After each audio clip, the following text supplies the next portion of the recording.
Okay, I know I did this before, so I'm going to do it again. This is more of a PSA and an understanding video. So, as long as I've been alive, I knew that we were all going to die. I've also known that there are people who have attempted to take their life, and I fall amongst them. I'm not going to hide my shame. You know, um, I've saved some people who were on drugs or OD'd once or twice, and I've never done drugs to try to end my life. You know,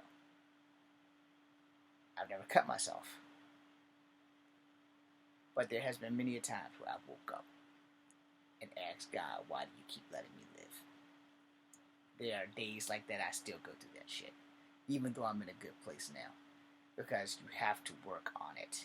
You have to work on yourself. Depression is not a joke. Mental health is a thing. You have to work on yourself for people to accept you, for people to understand you, but more importantly, for you to understand you.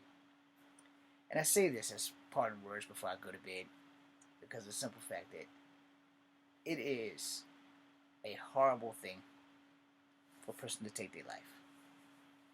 But you have to ask yourself, why would this person take their life? And before you judge anyone who has unalived themselves, you might want to find out why. You might want to wonder why this person has woken up every day and from the day such and such an incident happened to make them want to die. You may want to ask, was it their family? Was it their friends? Was it a woman that left him or a man that left her? These are real issues. And a lot of people are too ashamed or too scared to ask for help. At my worst, I crawled to the military hospital. Not literally. And I got help. I am not ashamed that I got help. It was the manliest thing I've ever done in my life. You know, they say it takes a man to sign up for the military. Yeah, it do. It takes a man to commit to protecting this country and the people in it. Yeah, it do. It takes a real man to look himself, and this can be for women too. It takes a real person, regardless of gender, to look at themselves and want to be in this place every day when they go through hell every day and want nothing but for the pain to stop. This is what I had to figure out. I don't want to die. I do not want to die. Fuck that. I got too much to live for. But I want the pain to stop. I don't need anybody to tell me it's going to be okay. I need everybody to get the fuck out my way. I don't need anybody to tell me that they love me, because your actions will always speak louder than your words. You can tell somebody you love them till you're blue in the face, but if you don't prove it, you can't always tell somebody you love them when you've treated them like dog shit for the bulk of their life and expect them to believe you. You just can't. Because I can say I love you to anybody that I've treated like dog shit, and they'll remember all the times that I've treated them like dog shit. So, why would that one person all of a sudden start believing, oh, you love me, you love me? No, no. You gotta earn love just like you gotta earn trust sometimes. And a lot of people don't understand what people who have committed suicide go through. But they also aren't here to answer. And a lot of people who commit suicide, they leave notes, sometimes detailed notes. But at that same time, the person that they leave behind, or the people or the family, they don't understand that they might be part of the problem. They might have contributed to the fact of why such and such person unalive themselves. And a lot of people don't get it. A lot of people are too entrenched in their own lives to not think, I could be the cause of my brother's death because I didn't treat him like he was a human being. I treated him like he was a slave or dirt or anything but human. I didn't listen to my brother when he spoke to me. I walked away. I didn't give two fucks about what my brother felt when he had to watch my children, or when he had to do anything that he didn't want to do because I was too fucking lazy to be a fucking adult and do my own goddamn part for bringing their children into the world. And I decided that my brother was going to do my fucking job while I go out and make more babies. I didn't give two fucks about my brother when he was giving me his daddy's money so that I couldn't be in trouble. No. I didn't give two fucks about paying him back. I didn't give two fucks about I won the lottery for 3 times what I owed my brother. And I didn't pay him. But I went right down the street and smiled in his face knowing that I won the lottery. You know, these are issues that I faced. That's why I put it that way. Just in case my siblings actually watch the fucking shit. Which they won't. But you know, I'm okay with it. I didn't give two fucks about my brother. I didn't give two fucks about my brother. I didn't give two fucks about my brother. My brother kept telling me to go get these goddamn jumper cables because one day he might not be here. And I won't be able to call him so that he can come give me a jump when I'm well past 21 and he's told me for the last 3 years that I need to get them jumper cables. But I looked at him and thought he was just starting a fight. Little things that you think are little can be very big to somebody else. I didn't listen to my son when he kept saying, "Mommy, you hurt me." Mentally. Never physically, but mentally. You pretty much just made it out to be that I'm not your child, I'm your slave.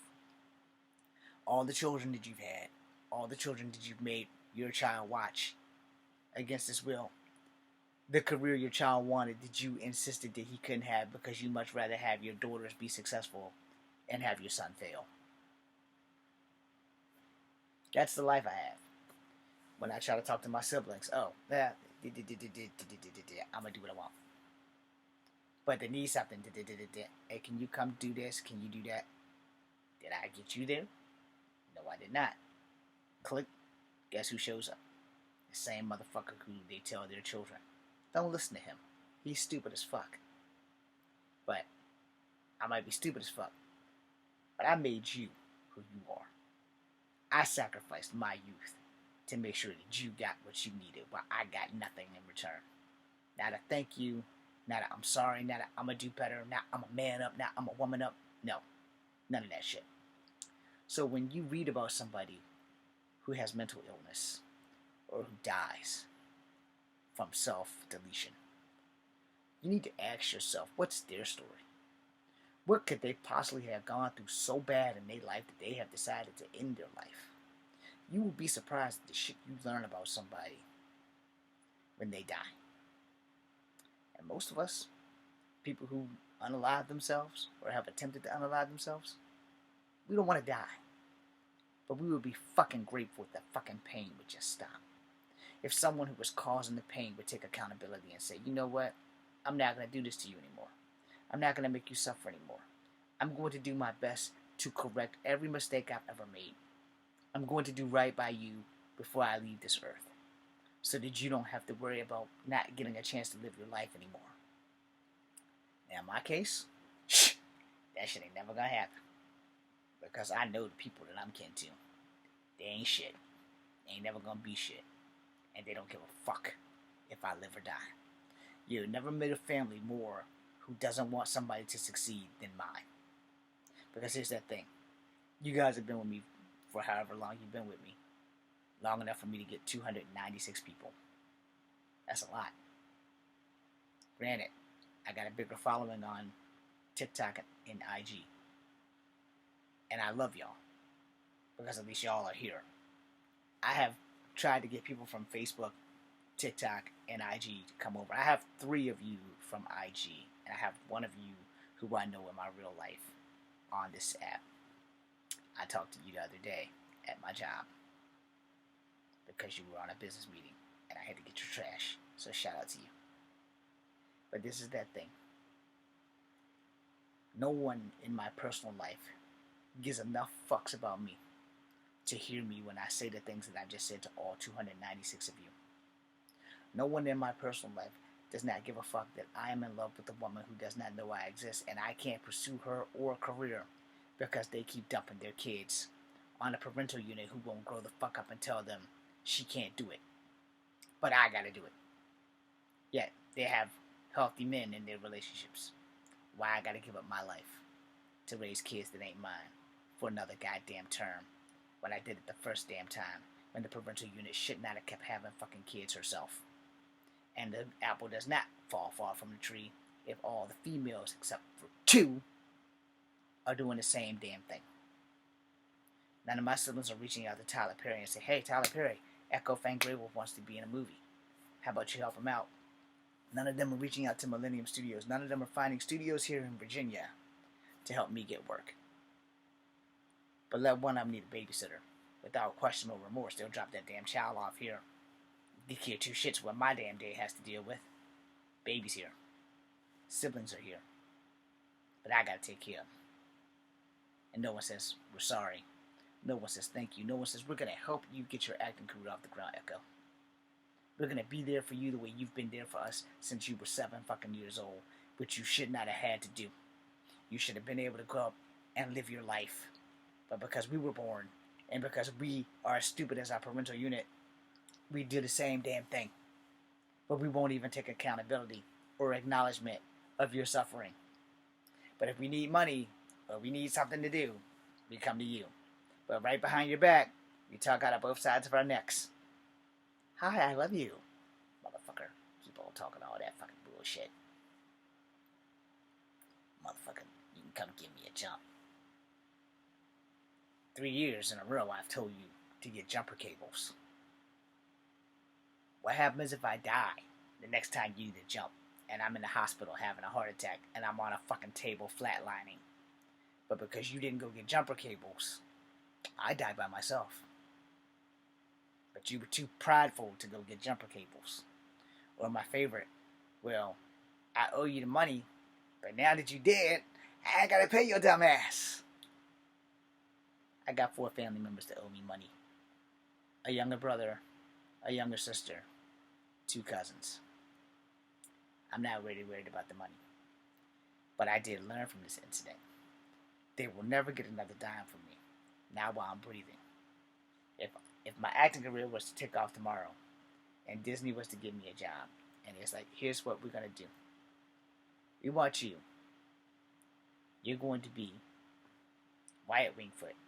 We're giving you a spin-off show from She-Hulk, even though I don't know if Wyatt Wingfoot was even on the show. That's just hypothetical. Okay, fuck that. Let's go with we're going to make you Captain Kickapoo, Joey Gomez. Or we're going to make you Werewolf by Night, Jake Gomez, no relation. Or we're going to make you American Eagle, Jay Strongbow. Or we're going to make you Jesse Blackcrow. Or we got the X-Men movie coming out since we got our rights back, and we're going to make you Scalp Hunter. We're going to have to do some rewriting because you're a short guy, and Scalp Hunter's actually 6'2". But Scalp Hunter's now a good guy. So imagine that. And now he doesn't go by the name Scalp Hunter, now he goes by the name Grey Crow. Yeah. Or, let's say, DC Universe hires. We're going to make you Apache Chief. We're going to do some rewriting because you're a short guy, but we're going to make you Apache Chief. Cool. I'll take either job. Marvel or DC. I'll take either job. But if you think my siblings are going to be doing this for me, they'll probably be doing this. We no longer have a slave. We no longer have somebody who's bent over backwards for the last 40-some-odd years of his life helping us while hurting himself.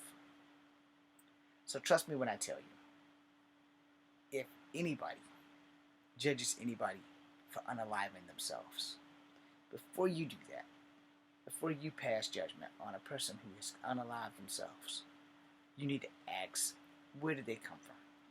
What was their story? Why would somebody who looks like they had everything going for them take their life? Why would they do that? Because they want the pain to stop. They don't want to die. But there is freedom in death. There's no more pain. There's no more suffering. And for whatever you believe, if you believe there's an afterlife, you will go there. And if you believe that there's nothing, you will probably go there too. And my whole thing on that, I believe in the afterlife. I pray that that's where I'm going, to the good part and not the bad part. But I will state this, and you can hold my toes to the fire. Even if I go to the bad part, where I will burn forever in hellfire and brimstone, I'm looking at cops still.